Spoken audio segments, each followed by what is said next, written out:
बिस्मिल्लाहिर्रहमानिर्रहीम। अस्सलाम वालेकुम माय यूट्यूबर फैमिली, कैसे हैं आप सब? आई होप कि आप सब ठीक ठाक होंगे, मज़े में होंगे और मैं भी ठीक ठाक हूँ। और मैं आज आपके लिए जो रेसिपी शेयर कर रही हूँ वो है मेमनी अखनी।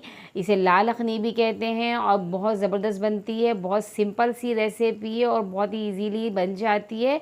कोई ज़्यादा इसमें इंग्रेडिएंट्स भी नहीं जाते हैं, वही जाते हैं जो हमारे घर में मौजूद होते हैं। तो चैनल पे नए हैं तो चैनल को सब्सक्राइब करना ना भूलें, वीडियो एंड तक देखें बिना स्किप किए।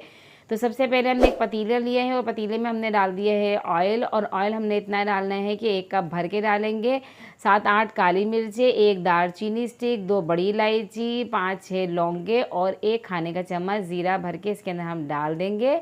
और इसको हल्का सा क्रैकल करेंगे ताकि ऑयल में इसकी अच्छी सी खुशबू आ जाए सारे खड़े मसालों की।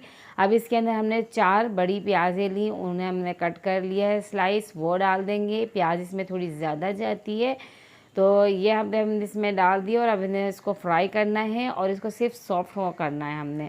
अब इसके अंदर कुछ कड़ी पत्ता डाल देंगे, तकरीबन 15 से 20 पत्तियां हम डाल देंगे और प्याज के साथ इसको भी हल्का सा फ्राई करेंगे ताकि इसकी भी खुशबू अच्छे से आ जाए। और अब 4 बड़े ही टमाटर मैंने लिए, वो भी इसके अंदर डाल देंगे। और जैसे भी आप कट करना चाहें, चॉप कट करना चाहें चॉप करें, स्लाइस में जैसे भी आप कट करना चाहें वो डालें। 2 खाने के चम्मच अदरक लहसुन का पेस्ट डालेंगे इसके अंदर। नमक डाल देंगे 1 खाने का चम्मच भर के। उसके बाद पिसी हुई लाल मिर्चें डालेंगे तकरीबन 1.5 खाने का चम्मच। और 1.5 खाने का चम्मच ही इसके अंदर हम डालेंगे पिसा हुआ धनिया। और इसके बाद हम डालेंगे हल्दी इसके अंदर तकरीबन 1 चाय का चम्मच के करीब। और अब डालेंगे भुना हुआ कुटा हुआ ज़ीरा, तकरीबन ये 1.5 चाय का चम्मच के करीब ये डालेंगे। और इन सारे मसालों को अच्छे से मिक्स करेंगे और इसे भूनेंगे ताकि हमारे ये जो टमाटर है अच्छे से गल जाए और हमारा मसाला अच्छा सा ये तैयार हो जाए। तो हमने इतनी देर इसको पकाना है कि टमाटर ये सारे गल जाएं। बहुत ज़बरदस्त ये रेसिपी है, आप इसे ट्राई ज़रूर कीजिएगा। बहुत अच्छी बनती है तो और बहुत ज़्यादा शौक़ से खाई भी जाएगी और बहुत सिंपल सी रेसिपी है।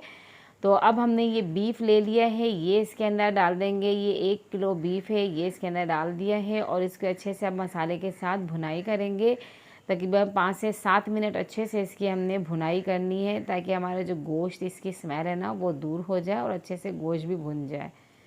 तो अच्छे से इसकी भुनाई करने के बाद इसके अंदर अब हमने डालना है पानी, क्योंकि अब हमने रखना है गोश्त को गलाने के लिए। तो इसके अंदर हमने तकरीबन 1.5 गिलास के करीब इसके अंदर हम पानी डालेंगे ताकि ये हमारा गोश्त जो है अच्छे से ये गल जाए। और अब इसको हमने रखना है कवर करके पकने के लिए। तो मिलते हैं 45 मिनट बाद। तो हमारा ये गोश्त तकरीबन बिल्कुल गल चुका है और ये बहुत अच्छी तरीके से गल गया है। और अभी इसके अंदर पानी बाकी है और अब हमने इसके अंदर डालने हैं आलू। और अखनी में आलू लाजमी जाते हैं तो आप ज़रूर डालिएगा इसमें।